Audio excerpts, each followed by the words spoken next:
ধামরাইয়ের এক কলেজ ছাত্রীর বিয়ে ঠিক হয়। ৩রা জুলাই ছিল বিয়ের দিন। এর আগেই ভাইরাল হয় একটি ভিডিও, যেখানে এক তরুণী একটি কলেজ অনুষ্ঠানে নাচ পরিবেশন করছেন। ভিডিওটি ছড়িয়ে পড়ে পাত্রপক্ষের এলাকায়। পাত্রের বাবা এতে চরম ক্ষুব্ধ হন। এক পর্যায়ে তিনি বিয়ে ভেঙে দেন। এ নিয়ে পাত্র ও কনের বাবার মধ্যে একটি উত্তপ্ত কল রেকর্ডও সামাজিক মাধ্যমে ছড়িয়ে পড়ে। সেখানে কনের বাবার মামলার হুমকির জবাবে ছেলের বাবা বলেন, আমাকে ফাঁসিতে ঝুলালেও এমন যাত্রাপালার মেয়ে আমার ঘরে উঠবে না। অনুসন্ধানে জানা যায়, স্থানীয় একটি ফেসবুক পেজে দাবি করা হয়, ধামরাইয়ের এক কলেজ ছাত্রীর অশ্লীল ও দৃষ্টিকটু নাচের ভিডিও ভাইরাল হওয়ার পর পাত্রের বাবা ক্ষুব্ধ হয়ে বিয়ে ভেঙে দেন। সেই ভিডিওটিতে তরুণীকে দেখা যায় একটি সাংস্কৃতিক অনুষ্ঠানে নৃত্য পরিবেশন করতে। পেজটিতে কথিত অডিও ক্লিপও প্রকাশ করা হয়, যেখানে এক পক্ষ আইনি হুমকি দিচ্ছেন এবং অপর পক্ষ সরাসরি বলেন, আমাকে ফাঁসিতে ঝুলাতে পারেন, তবু এমন যাত্রাপালার মেয়ে আমার ঘরে উঠবে না। এই খবর ছড়িয়ে পড়ার পরই সামাজিক মাধ্যমে ছড়িয়ে পড়তে থাকে এক তরুণীর ছবি ও নাম, যিনি স্থানীয় একটি কলেজের শিক্ষার্থী।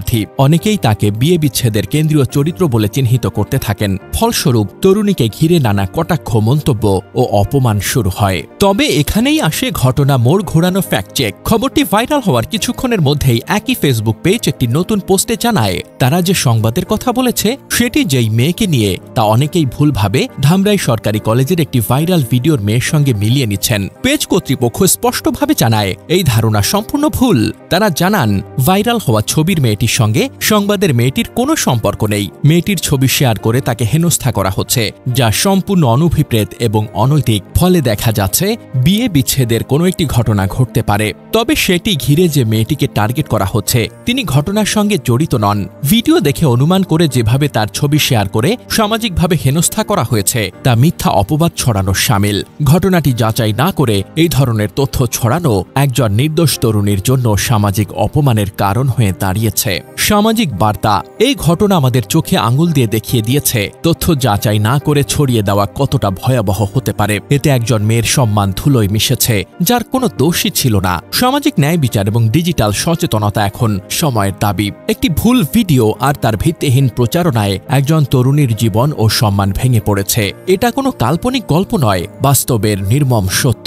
আমাদের সমাজে যাচাই বিচারহীন অভিযোগ ও গুজব দ্রুত ছড়িয়ে পড়ে, আর তার শিকার হয় সাধারণ মানুষ, বিশেষ করে নারীরা। আমাদের কর্তব্য হল প্রথমে তথ্য যাচাই করা, অতি প্রতিক্রিয়া এড়ানো এবং মানবিক দৃষ্টিভঙ্গিতে বিচার করা। অন্যথায় এক মুহূর্তের অবিবেচক সিদ্ধান্ত একটি জীবন নষ্ট করতে পারে, যা আর কখনো ফিরে পাওয়া যাবে না। এই ঘটনা আমাদের সামনে একটি স্পষ্ট বার্তা রেখে গেছে। সমাজের উন্নতি শুধু আইন বা বিচার ব্যবস্থায় নয়, আমাদের নিজস্ব সচেতনতা, সহানুভূতি এবং বিচারবোধে নিহিত। সত্য ও ন্যায়ের পক্ষে দাঁড়িয়ে আমরা যে কোনো ভুল বোঝাবুঝি ও ভুল তথ্যের বিরুদ্ধে সোচ্চার হতে পারি, কারণ একজন মানুষের সম্মানই আমাদের মানবিকতার প্রকৃত মাপকাঠি। সমাজ হিসেবে আমাদের সবার একসাথে কাজ করে এসব অনাচার রোধ করতে হবে, যাতে কেউই অকারণে সমাজ থেকে বিচ্ছিন্ন না হয় আর ন্যায় ও মর্যাদার জায়গা সব সময় বাঁচিয়ে রাখা হয়। আইনজীবীদের মতে, যাচাই না করে কারো নাম, ছবি ও তথ্য ছড়ানো ডিজিটাল নিরাপত্তা আইন অনুযায়ী শাস্তিযোগ্য অপরাধ। একজন নির্দোষ তরুণীকে অশ্লীল তকমা দিয়ে হেনস্থা করাটা শুধু অনৈতিকই নয়, আইন মানহানির মামলা হিসেবেও দায়ের যোগ্য।